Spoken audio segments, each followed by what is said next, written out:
Merci Seigneur, vraiment pour tout ce que tu as fait pour nous cette semaine, les semaines précédentes. Et merci pour ce que tu feras la semaine prochaine.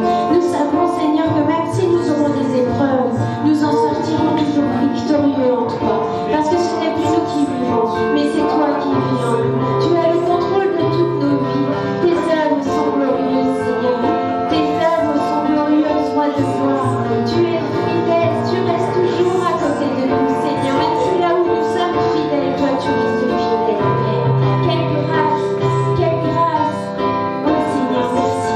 Merci de nous avoir choisis. Merci de nous permettre d'être là dans ta divine présence, réunis tous ensemble, entre frères et sœurs de grâce. Puissant est ton nom, puissant est ton nom, puissant est ton nom, puissant est ton nom, puissant est ton nom, puissant est ton nom, puissant est ton nom, puissant est ton nom, puissant est ton nom, puissant est ton nom, Alléluia, puissant est ton nom, puissant est ton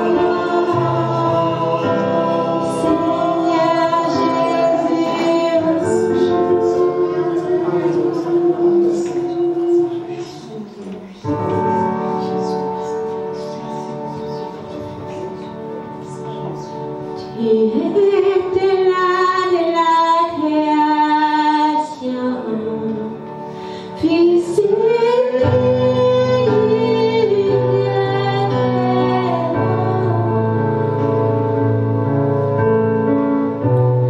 les mystères de ta gloire révélés en toi.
tu es infiniment bon pour tout le monde, oh Père. Reçois l'honneur ce matin, reçois la gloire, reçois la magnificence, Seigneur. Tu es digne, notre roi. Tu es digne d'être élevé, tu es digne d'être magnifié, ô roi des rois. Reçois la gloire ce matin dans le nom de Jésus. Alléluia.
deixamos nesse ano.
sauve avec puissance. Amen.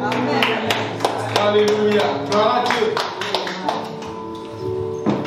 Je vous salue tous au nom de Jésus. Et je voudrais, au nom du pasteur et au nom de toute l'église, souhaiter la bienvenue à tous ceux qui sont là pour la première fois ou ceux qui étaient partis depuis longtemps et qui reviennent parmi nous encore pour une première fois. Je vous salue tous au nom de Jésus. Soyez les bienvenus au milieu de nous. Nous allons partager aujourd'hui la parole de Dieu. Je vous prie de prendre place. Alléluia. Il est toujours doux et agréable pour les frères et sœurs de demeurer ensemble. Et David dit, je suis dans la joie quand on me dit d'aller dans la maison de l'Éternel. Amen. Amen. Nous voulons aussi souhaiter un bon retour à notre pasteur, Michel, qui est parti qui a laissé ses enfants spirituels garder la maison comme des grands enfants qui ont grandi. Amen. Amen. De par les connaissances et les enseignements qu'il nous prodigue. Il nous a fait grandir dans la foi et il nous a laissé expérimenter cela. Quoique le diable ne nous laisse pas comme ça, bien sûr. Comme enfant, il faut que tu trébuches. En courant, il faut que tu te butes et que tu tombes. Mais il faut que tu te relèves. Amen. Amen.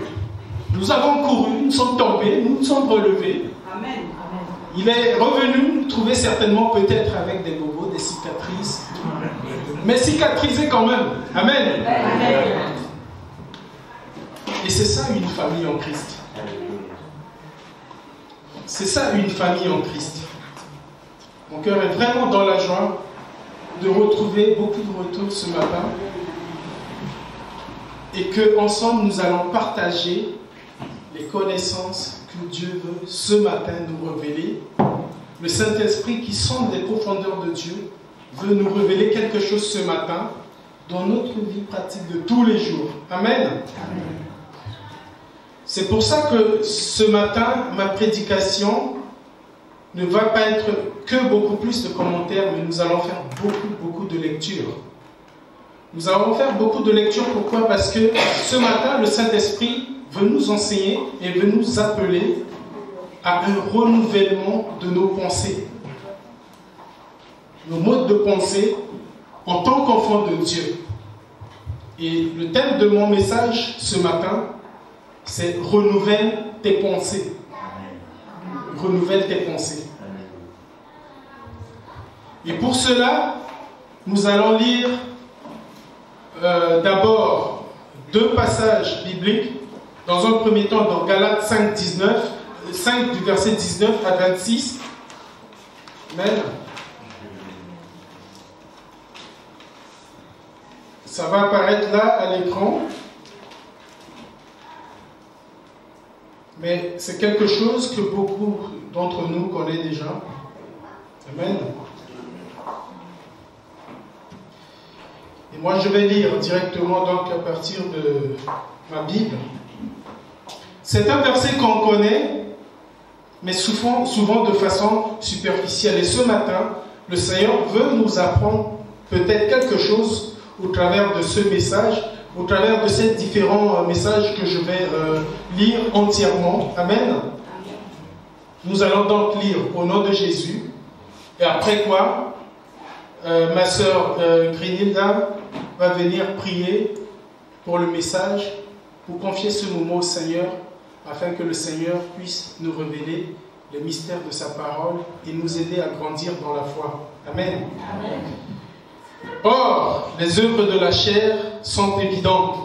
Ce sang, la débauche, l'impurité, le dérèglement, l'idolâtrie, la magie, les rivalités, les querelles, les jalousies, l'animosité, les disputes, les divisions, les sectes, l'envie, l'ivrognerie, les excès de table et les choses semblables. Je vous dis d'avance, comme je l'ai déjà dit, que ceux qui commettent de telles choses n'hériteront point le royaume de Dieu. Mais le fruit de l'esprit, c'est l'amour, la joie, la paix, la patience, la bonté, la bienveillance, la foi, la douceur, la maîtrise de soi. La loi n'est pas contre ces choses. Ceux qui sont à Jésus ont crucifié la chair avec ses passions et ses désirs. Si nous avons par l'Esprit, si nous vivons par l'Esprit, marchons aussi selon l'Esprit. Ne cherchons pas une vaine gloire en nous provoquant les uns les autres. Portons envie les uns les autres. Amen. Amen. Ma sœur va venir prier avant que je ne fasse une seconde lecture pour qu'on rentre dans notre sujet. Amen. Seigneur, mon Dieu, mon roi, nous te remettons toutes choses entre tes saintes mains. Que seul ton esprit dirige toutes choses, Seigneur. Nous te remettons ton serviteur, Seigneur, qui est là, qui prie de prêcher, Seigneur. Que tout soit fait selon ta volonté seule. Que, Seigneur, tout esprit humain soit éloigné, mais que seul ton esprit, Seigneur, soit en lui et parle à travers sa bouche, Seigneur. Vraiment, nous te le remettons, Seigneur. Bénis-le de toute forme de bénédiction, Seigneur, mon Dieu, mon roi. Et que vraiment, Seigneur, ta parole qui va être annoncée par toi ce matin, Seigneur, puisse toucher, traverser nos cœurs, afin que nous les gardions précieusement pendant toute la semaine et que nous les méditions et que nous les pratiquions, Seigneur, dans nos vies, Seigneur. Que ça ne tombe pas sur une vieille terre, mais que ça garde, que ça fleurisse en nous, Seigneur, et que ça porte du fruit. Que ton nom soit béni, que ton nom soit élevé. Amen. Amen. Amen. Amen. Merci, ma sœur. Et nous allons lire immédiatement d'abord un verset. C'est un exemple qui s'est produit pendant que Jésus exerçait son ministère. Et cet exemple va donc nous accompagner le long de notre message, car c'est de cela qu'il s'agit, où Dieu met en exergue ici les pensées qui en fait doivent être renouvelées en nous. Amen. Nous allons donc lire donc Jean chapitre 5. Amen. Et on va s'arrêter où on doit s'arrêter. Amen. Jean 5.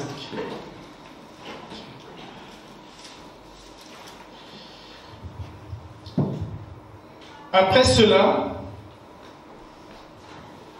il y eut une fête des Juifs et Jésus monta à Jérusalem. Or, à Jérusalem, près de la porte des brebis, il y avait une piscine qui s'appelait en hébreu Bethesda et qui a 5 portiques. Sous ces portiques étaient couchés un grand nombre de malades, des aveugles, des boiteux, des paralytiques qui attendaient le mouvement de l'eau, car un ange descendait de temps en temps dans la piscine et agitait l'eau. Et celui qui descendait le premier, après que l'eau avait été agitée, était guéri, quelle que soit sa maladie. Là se trouvait un homme malade depuis 38 ans. Jésus l'ayant vu coucher, et sachant qu'il était déjà malade depuis longtemps, lui dit, « Veux-tu être guéri ?» Dans d'autres versions, il dit, « Veux-tu être entier ?» Le malade lui répond, « Seigneur, je n'ai personne pour me jeter dans la piscine quand l'eau est agitée. Et pendant que j'y vais, un autre descendait avant moi. Lève-toi, lui dit Jésus, prends ton lit et marche. Aussitôt, l'homme fut guéri, il prit son lit et marcha. C'était le jour de sabbat. Les Juifs dirent donc à celui qui avait été guéri, c'est le sabbat. Il ne t'est pas permis d'emporter ton lit. Il répondit, celui qui m'a guéri m'a dit, prends ton lit et marche. Ils lui demandèrent, qui est l'homme qui t'a dit, prends ton lit et marche? Mais celui qui avait été guéri ne savait pas qui c'était, car Jésus avait disparu de la foule qui était en ce lieu. Amen. Voilà un verset qui nous traduit à peu près une certaine mentalité. Jésus a posé une question importante pour la vie de cet homme qui était couché dans ce temple. Pourquoi? Parce que depuis 30 ans, depuis 38 ans, cet homme était infirme. Il ne marchait pas. Il était infirme. Et certainement, les gens qui venaient dans ce temple pour chercher la guérison et d'autres qui étaient déjà là avant lui-même. Vous voyez ce temple, il y en a qui venaient avec des bonnes œuvres, lui donner des aumônes, lui faire des offrandes. Je sais quoi. Il y en a peut-être qui venaient changer ses habits ou lui donner des habits ou des trucs comme ça. Et cet homme était là. Il était pourtant là pour un but, mais qui n'a jamais atteint pendant 38 ans. Et à force du temps, qu'est-ce qui s'est passé dans la vie de cet homme? Il s'est construit une mentalité de victime. Une mentalité de victime. Voilà ce qui handicape souvent notre vie en tant qu'enfant de Dieu. Une mentalité de victime. Jésus lui dit, veux-tu être guéri? Comme j'ai dit dans d'autres versions, il est dit, veux-tu être rendu entier? Et qu'est-ce qui sort de cette question? Une mentalité de victime, comme je l'ai dit. Il commence à dire, ah mais tu sais, moi quand je suis là, quand l'eau est agitée, il n'y a personne. Personne ne vient pour m'aider à me jeter dans l'eau pour que je sois guéri. Ou que quand je fais même des efforts pour y aller, d'autres personnes y sautent déjà avant moi. Mentalité de victime. Dans notre vie de tous les jours, dans notre vie d'enfant de Dieu, nous avons à plusieurs moments cette mentalité de victime. Et la mentalité de victime, c'est la racine profonde souvent de notre infirmité en tant qu'enfant de Dieu. Cet homme, à force d'être là, d'attendre et d'attendre, au lieu de voir qu'il est là dans une situation, dans un lit infirme, qui recevait des aumônes, qui recevait des offrandes, même si l'attention n'était pas souvent portée sur lui, finalement, il s'est construit une mentalité de victime. Au point où il ne sait plus à être là, dans ce lit. Et quand Dieu devrait justement lui révéler sa bonté, il ne s'est pas posé les bonnes questions de dire, mais qui es-tu? Les gens viennent m'offrir de l'argent, les gens viennent m'offrir des habits ou changer mes draps. Mais toi, tu viens, tu te poses cette question. Il a dû même dire à Jésus, mais moi j'ai 38 ans et c'est 38 ans depuis que je suis là. Parce que Jésus a commencé son ministère à l'âge de 30 ans. Il a dû même dire à Jésus, mais tu sais, moi je suis là depuis 38 ans, paralysé, pendant que tu n'étais même pas certainement né. Parce qu'il voyait en apparence Jésus jeune. Cet homme a dû se faire dans des barrières déjà devant la gloire et la bonté de Dieu qui vient à lui. Parce qu'il s'est construit une mentalité de victime. Il s'est construit une mentalité où il se plaît déjà dans sa situation et que pour lui, c'est sa vie là. Amen. Amen. Et Jésus vient lui donner un ordre. Le fond de la pensée de Jésus, c'est quoi? C'est d'aligner la pensée avec le corps concernant cet homme. C'est d'aligner cette pensée qui est complètement floutée, qui est complètement faussée des habitudes de 38 ans de cet homme dans cet état d'infirmité. Il y avait plusieurs malades ici. Vous savez, Jésus, à chaque fois quand il passe, Jésus a le pouvoir de guérir tout le monde à la fois, parce qu'il est Dieu. La puissance de la résurrection est en lui. Étant même mort lui-même et ressuscité, il pouvait guérir parce qu'il est dit que dans ce temps venaient toutes sortes de maladies. Les infirmes, les boiteux, les aveugles et tout. Jésus pouvait guérir tout le monde. Mais Jésus, dans sa miséricorde, a vu dans un homme une situation très particulière qui peut maintenir toute une vie captive dans cette mentalité de victime. Et Jésus s'est décidé, dans sa grâce et sa miséricorde, d'aligner la pensée et le corps de cet homme. Amen. Dans la vie de Dieu. Jésus donc lui pose la question, veux-tu être rendu entier? Et Jésus te pose aussi à toi cette question ce matin. Veux-tu être rendu entier?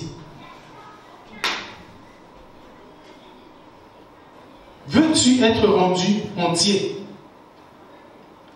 D'une question, voilà ce qu'il en sort. Personne ne vient m'assister quand l'eau est agitée.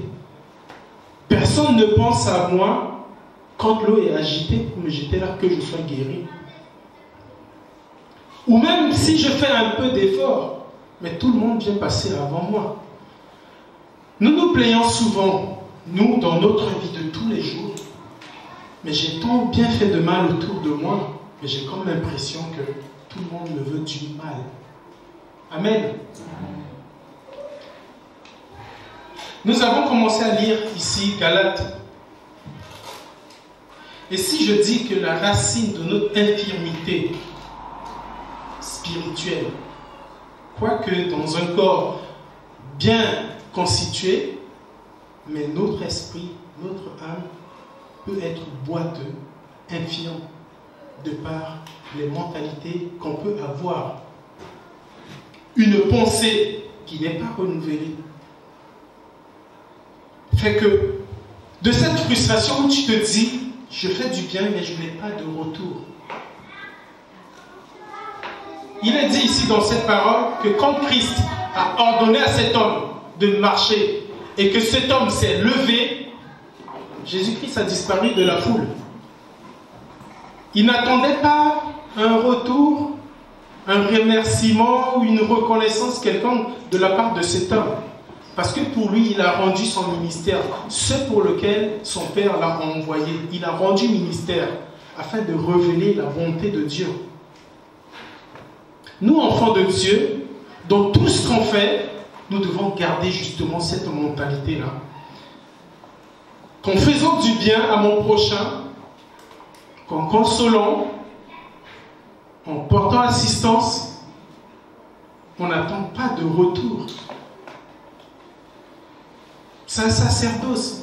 Dieu nous appelle à cela, de faire du bien autour de nous, sans rien attendre en retour. Il y a même quelqu'un du monde qui l'a chanté.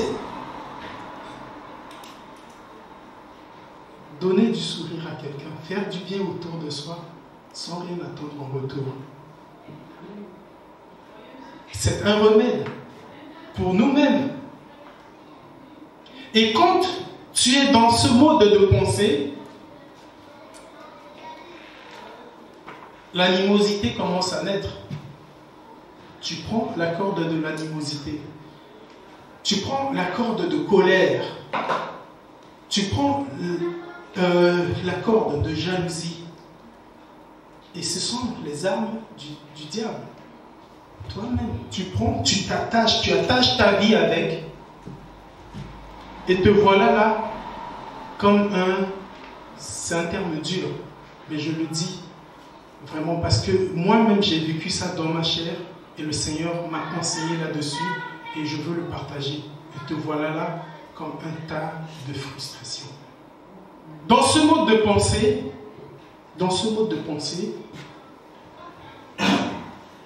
où pendant que le Saint-Esprit te brandit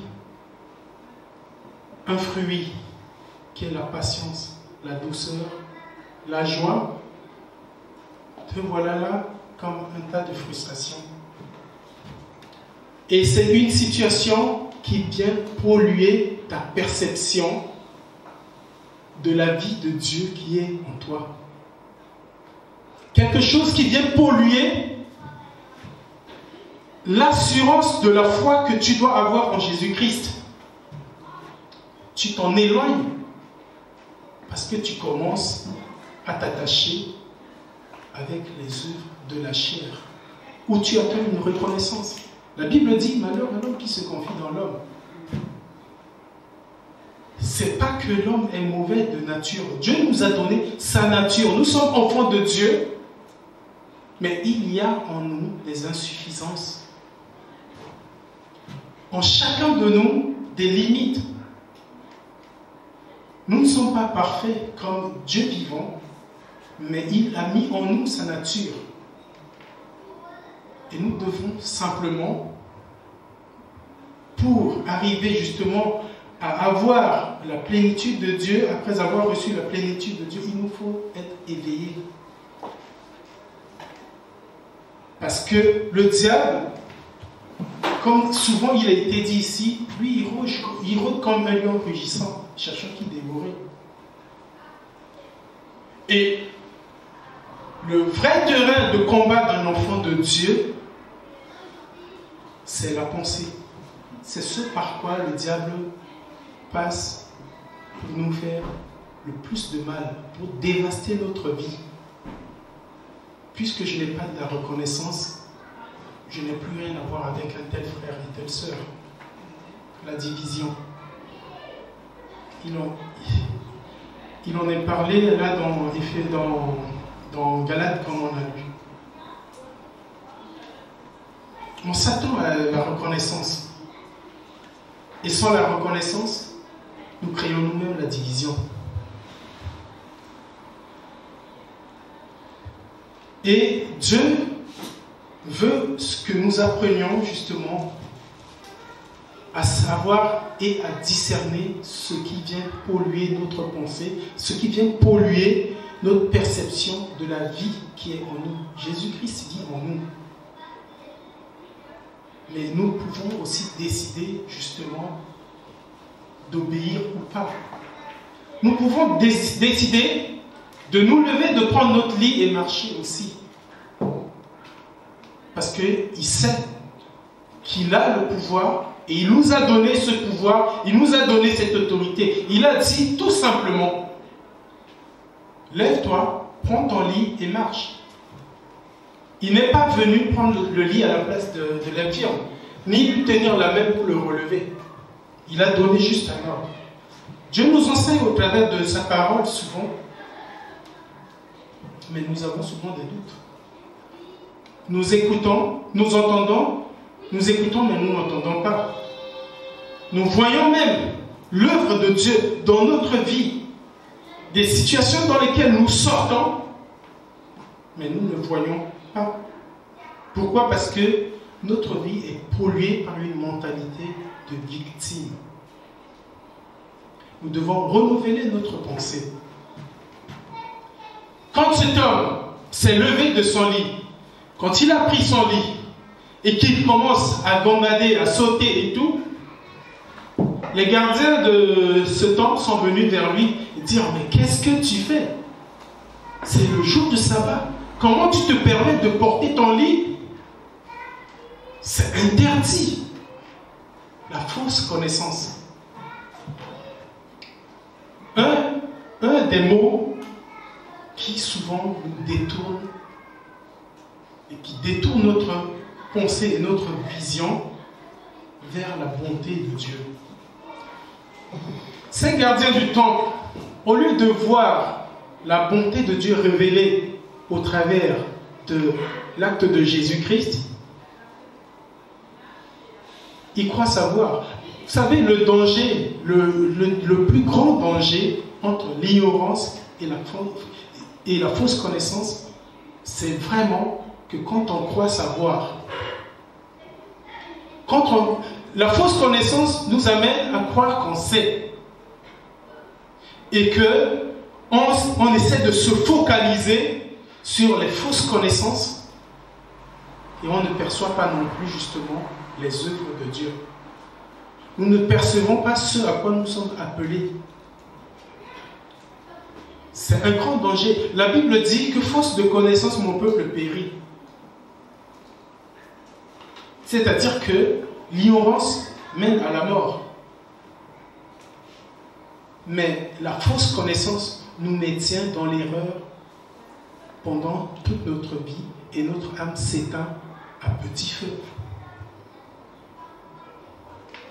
Au lieu de rendre gloire à Dieu et de percevoir ce que Dieu veut révéler par là, 38 ans, maintenu infirme, sur un lit, auprès duquel même d'ailleurs peu de personnes voudront s'approcher.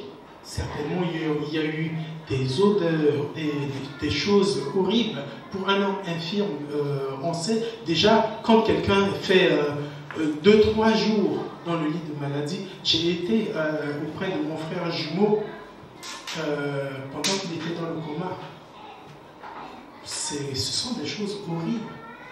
Souvent, quelqu'un est dans une situation, on se dit, est-ce que vraiment c'est la personne? Les gens ont dû se poser des questions pour cet homme-là. Certainement, il y en a qui n'oseront pas s'approcher. Vous savez, si justement cet homme a développé une mentalité de victime, c'est parce qu'il y en a même qui viennent, qui restent loin, qui jettent la pièce. Ils n'osent plus s'approcher. Mais Jésus-Christ a eu compassion de l'âme et du corps et de la pensée de cet homme et vient allier son corps avec son esprit afin qu'il se lève et que sur ses jambes il crie de joie et il rend grâce à Dieu. Non, les gardiens du temple n'ont pas vu ça. Qu'est-ce qui s'est passé? Les Juifs, à partir de ce moment-là, ont décidé de poursuivre Jésus et de le condamner parce que pour eux, ils ont trouvé là un fait flagrant de la violation de loi des Juifs, où le jour du sabbat, on ne travaille pas. C'était vrai, c'était une connaissance, c'était la loi. Mais Dieu agit comme il entend. Dieu a agi ce jour-là sur une situation déjà très difficile, que nous connaissons, que nous-mêmes on conçoit, que nous on ne peut plus rien y faire. Il n'y a que Dieu qui peut intervenir. Mais quand Dieu intervient, la fausse connaissance nous aveugle. Et on ne voit pas ce que Dieu a fait qu'on n'aurait pu jamais faire. Une situation complètement désespérée pour tout le monde. Et que pour tout le monde, voilà là un homme qui va grandir, vieillir, jusqu'à mourir dans cette situation. Ils n'ont pas vu la bonté de Dieu révélée au travers de cette situation.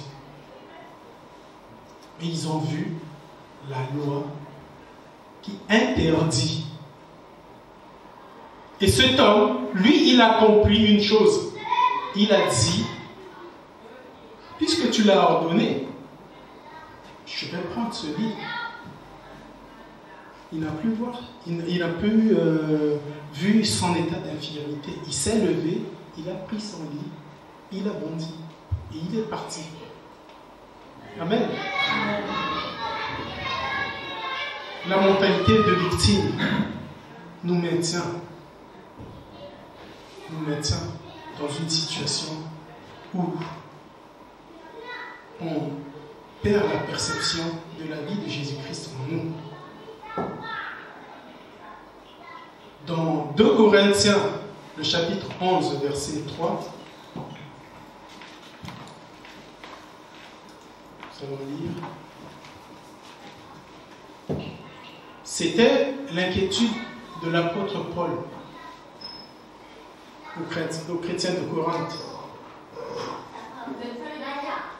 Il est dit, toutefois, de même que le serpent séduisit Ève par sa ruse, je crains que vos pensées ne soient corrompues et ne se détournent de la simplicité à l'égard de Christ.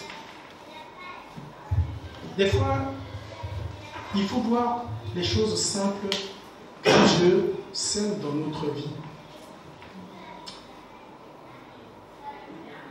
souvent, nous pouvons être dans des situations où Dieu s'est manifesté au travers de nous.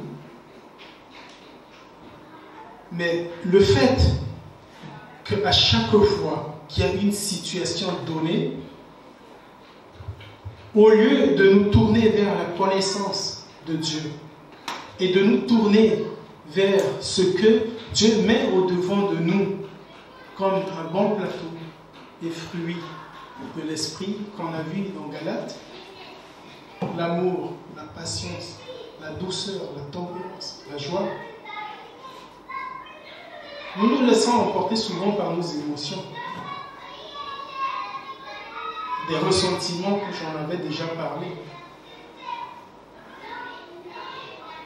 Des choses qui devraient faire notre force, nous les laissons de côté. Et nous essayons de gérer les choses en fonction de nos sentiments, de nos ressentis, de nos fausses connaissances. Quand on est dans ce mode de pensée, et c'est important, quand on est dans ce mode de pensée,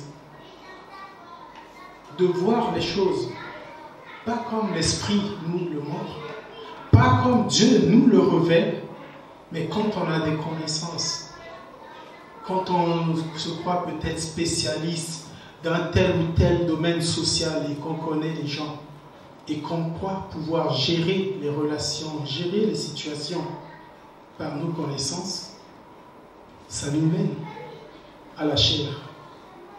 Et on passe à côté des fruits de l'esprit. Quand on est dans ce mode de pensée, ce mode de pensée nous rend non participants à la vie qui est en nous. Nous ne prenons pas part à la vie de Jésus-Christ qui est en nous.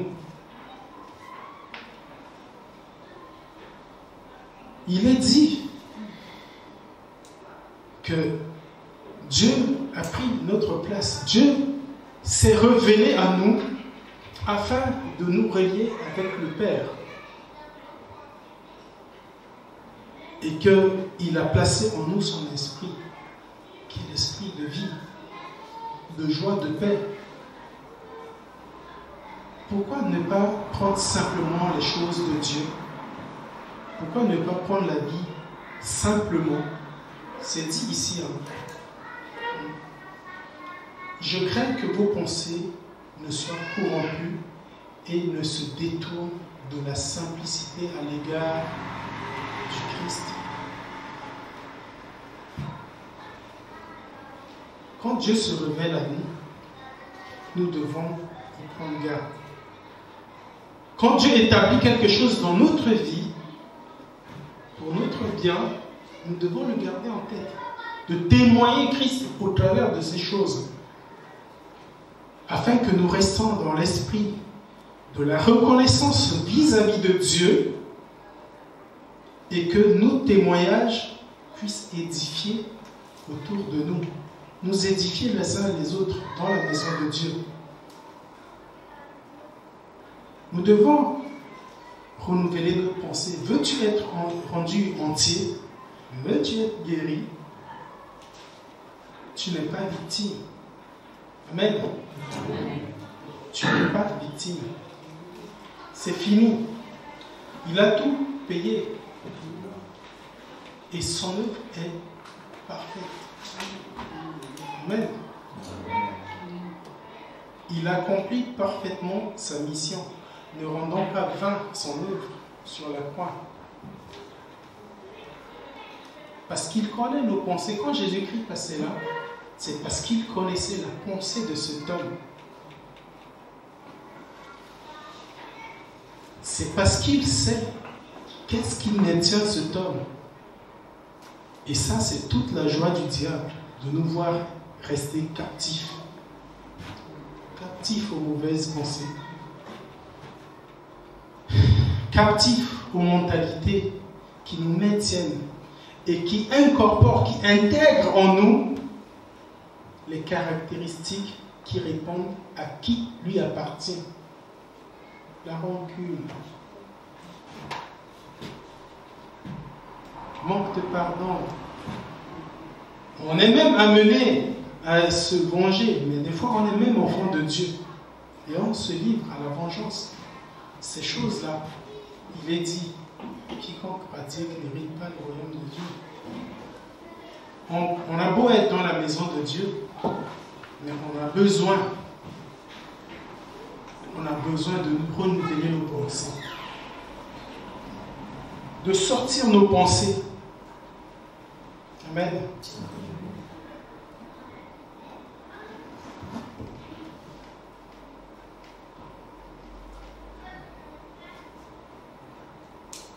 Nous avons besoin de renouveler nos pensées. Si nous voulons être rendus entiers, nous sommes le corps du Christ et nous devons le reconnaître et le vivre. Car Dieu a établi Jésus-Christ, amen, comme ministre de notre vie. Nous sommes le temple de Dieu. Nous sommes son sanctuaire. Dans ce sanctuaire dans lequel il s'y trouve avec toute sa sainteté, toute sa puissance et toute sa parole qui est la vie. Mais nous avons juste besoin d'un éveil. Nous avons besoin d'être éveillés, de le reconnaître, mais aussi de le vivre. Car il est établi par le Père comme ministre. Puisqu'il est établi comme ministre, c'est lui qui se charge de nous entretenir. C'est lui qui se charge des solutions à nos problèmes. C'est lui qui se charge de nous remplir de sa joie. Tu veux être entier, reconnais-le, vis-le. Que Christ est établi ministre de ta vie. Et s'il est ministre de ta vie, tu dois justement lui laisser la place d'administrer ta vie. Car c'est lui qui te rend entier. Amen. Amen. C'est lui qui te guérit. C'est lui qui enlève ton infirmité. C'est lui qui te délivre des fausses connaissances dans lesquelles tu as toujours été et qui ont forgé ta personnalité. Ta personnalité qui crée des douleurs autour de toi, qui crée de la souffrance dans ton foyer, dans ton milieu professionnel, où que tu sois. Ton corps est le sanctuaire du Christ. Il est possible que tu puisses dire, mon corps est le temple du Saint-Esprit.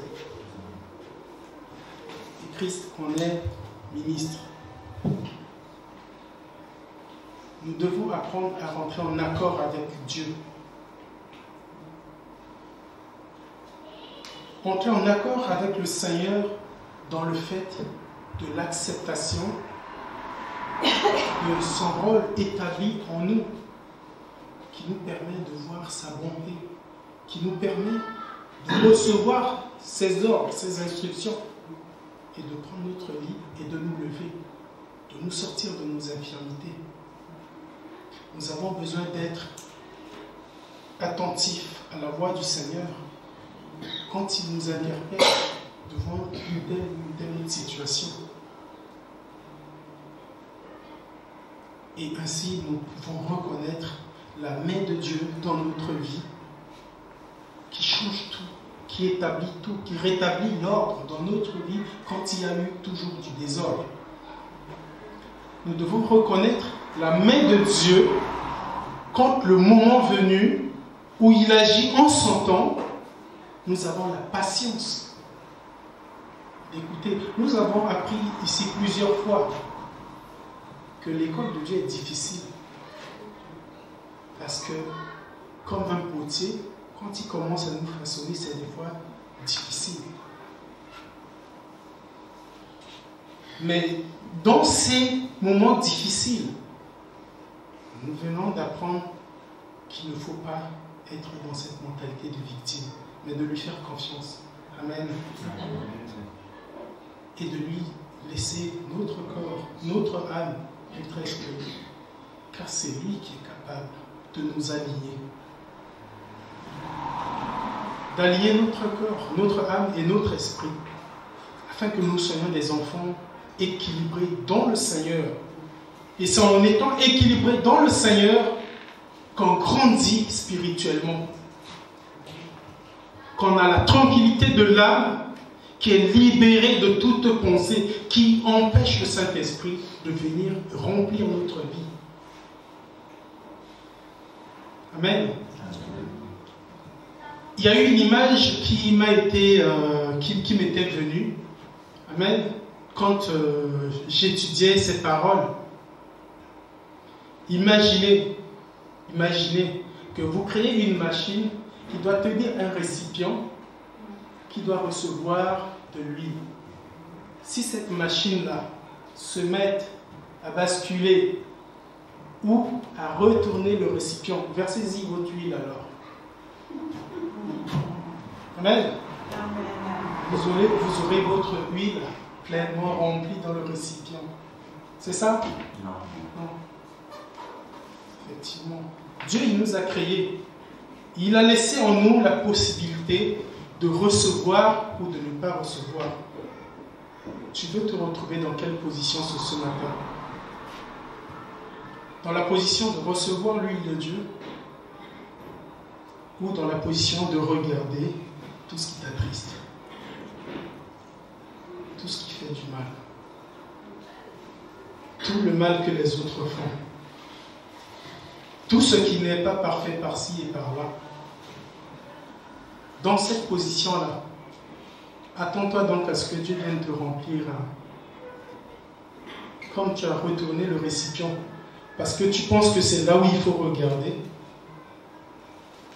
Tu ne veux pas laisser ce vase disposé de façon à recevoir l'huile. Et tu penses qu'en étant que dans ces pensées-là, tu vas être rempli. Le Seigneur t'interpelle ce matin. Veux-tu être rendu entier? Veux-tu être guéri? Obéis à ses ordres. Lève-toi.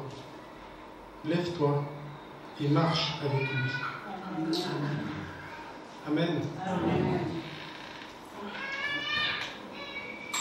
Dieu nous interpelle ce matin. C'est pour ça, c'est vraiment une inquiétude pour Paul. Même quand Paul dit qu'il faut discerner le corps de Christ, souvent quand on en parle à la Sainte Seine, c'est ça aussi discerner le corps de Christ. C'est que nous sommes participants dans la vie de Dieu.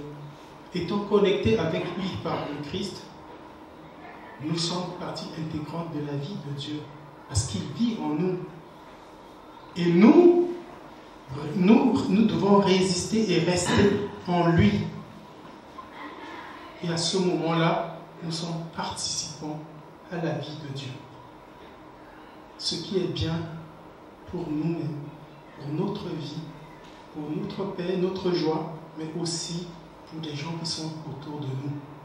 Parce que Dieu nous donne les outils qu'il faut pour secourir quand il faut secourir. Dieu nous donne la sagesse de voir à autrui les souffrances qu'il y a. Dieu nous donne la sagesse d'accepter les remarques qui sont fondées et justes afin de nous repentir, afin de nous améliorer du point de vue de la vie pratique de tous les jours. Que Dieu nous aide. Ne soyons donc pas des gens qui écoutent sans entendre, qui voient sans voir, mais que le Seigneur puisse éclairer notre âme, notre esprit, à voir sa bonté, révéler dans la manifestation de son ministère au travers de nous, au travers des autres. Que le Seigneur soit béni. Nous allons, pendant que la chorale, l'église de louange va prendre en place,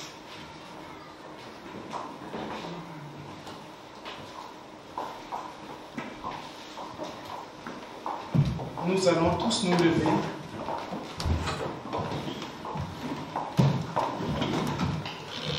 et nous poser cette question. Est-ce que je suis vraiment disposé à recevoir l'huile de Dieu, à recevoir l'ordre de Dieu qui me dit, veux-tu que je te rende entier? Veux-tu que je te rende entier? Et de voir qu'est-ce qui pollue notre perception de la vie de Dieu qui est en nous. Et quelles sont les fausses connaissances qui nous amènent justement à être sous le piège de l'ennemi et nous libérer et nous disposer à recevoir de Dieu son huile. Seigneur, je te prie, je te rends grâce pour cette parole, Seigneur. Ce matin, je suis le premier à qui, Seigneur, tu parles. Je suis le premier, Seigneur, à qui tu veux, Seigneur Dieu Tout-Puissant, te tourner, car, Seigneur, je ne suis pas entier. Il y a beaucoup d'infirmités en moi. C'est pour ça, Seigneur, que ce matin, je veux recevoir ton ordre. Je veux, Seigneur, faire comme tu le dis. Je veux prendre mon lit, me lever et marcher avec toi. Viens, Seigneur, combler nos cœurs. Viens nous éclairer. Viens, Seigneur, nous rendre participants à la vie que tu as mis en nous. Nous avons besoin de toi. Nous avons vraiment besoin, Seigneur, que tu viennes changer nos pensées, renouveler nos pensées. Car nous savons que l'ennemi utilise nos pensées pour nous combattre. Nous avons entendu parler du diable. Et toi, tu nous révèles son mode d'action. Maintenant, tu nous donnes des outils. Habille-nous, fortifie-nous. Donne-nous, Seigneur, les armes qu'il faut pour résister à l'ennemi. Alléluia. Merci, Seigneur. Gloire à toi. Pendant que la chorale va chanter, chacun va s'examiner et on va rentrer donc dans un moment de louange et de prière. Soyez bénis au nom de Jésus. Amen.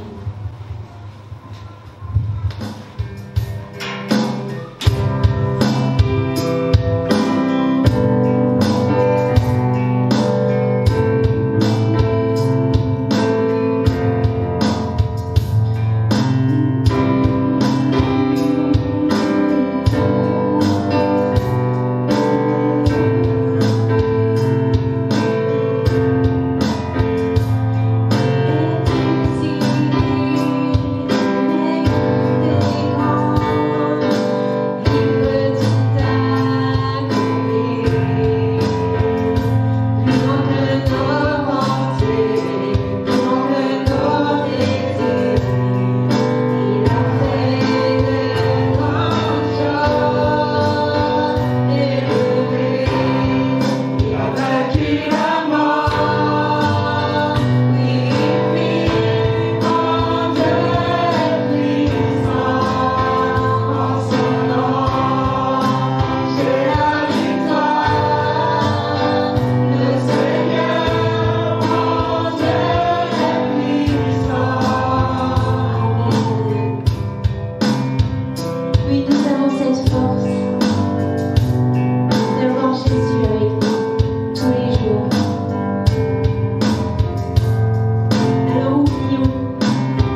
Seigneur.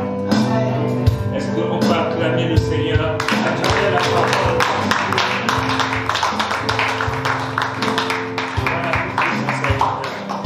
Amen. C'est un appel de ne pas reprendre la prédication d'Éric. Le Seigneur a parlé à travers lui. C'est un appel pour chacun de nous. C'est vraiment un appel. Ne te prends pas pour une victime. Tu n'as pas été créé pour être une victime. Tu as été créé pour vivre la vie pour laquelle le Seigneur t'a créé. C'est une vie de joie, de paix, d'amour, de fraternité. Alors pour cela, change tes pensées. Allie tes pensées sur celles du Christ comme le Seigneur a parlé dans la bouche par la bouche de notre frère Éric. Ce n'est pas en vain. Alors si tu penses que ces paroles te sont adressées, soit tu dis on va prier, c'est l'Église qui va prier pour toi. En cette rentrée, ne commence pas comme l'année dernière. C'est un appel. Tu n'es pas une victime. Ne dis pas j'échoue toujours. Quand je fais, ça ne réussit pas. Aujourd'hui, le Seigneur te parle. Ne regarde pas ton frère, ne regarde pas ta soeur, ne regarde pas ceux qui sont là. Que la parole qui a été enseignée ce matin, tu viens. L'Église va prier pour toi. Amen. Amen.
Ce n'est pas n'importe qui. Ce n'est pas un homme pour mentir. C'est un Dieu puissant. Un Dieu victorieux. Il est mort et il est ressuscité. Est-ce que vous avez vu un autre Dieu ressuscité? Il n'y a que Jésus seul. Est-ce que vous l'avez?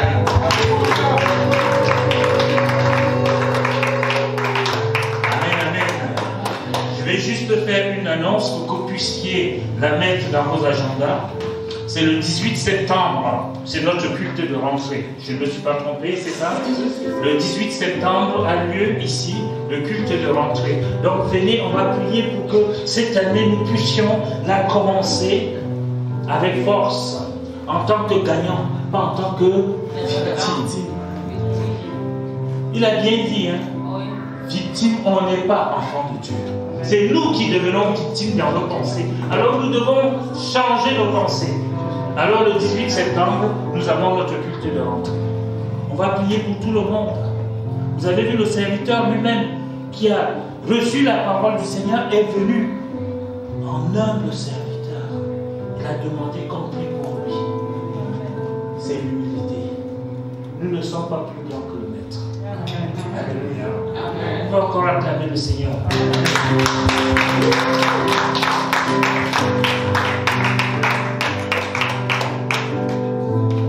On va reprendre ce chant pendant que le panier va circuler dans la salle.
participé, ceux qui ont apporté dans ta maison et ceux qui n'ont pas pu avoir ce matin. Je te prie, Seigneur, de bénir chacun au centre de ce qu'il a fait. Plus que ce que nous avons donné, afin que prochainement nous puissions apporter dans ta maison pour ton œuvre. Merci pour ce matin. Merci pour ces offrandes. Et toute la gloire qu'elle te revienne au nom de Jésus. Amen. Dieu est merci.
On l'a perdu. Alors on va se réjouir. Vous êtes prêts? On va se réjouir dans le nom du Seigneur. Vous êtes prêts?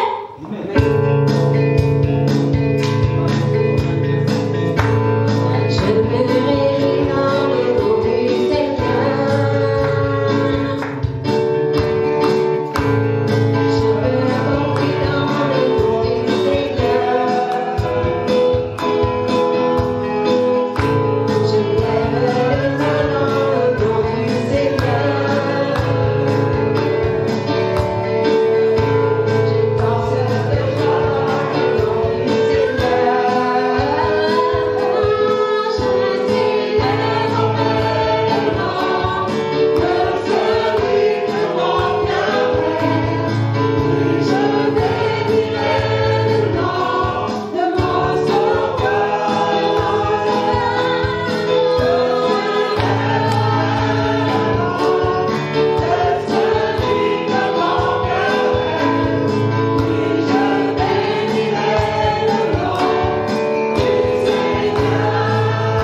et un petit dernier pour la fin.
que tu les remplisses de ton esprit, de ta présence, et que vraiment ils ne s'éloignent pas une seule seconde de ta présence cette semaine, que vraiment ils soient remplis de bénédictions durant toute cette semaine, que ton nom soit béni.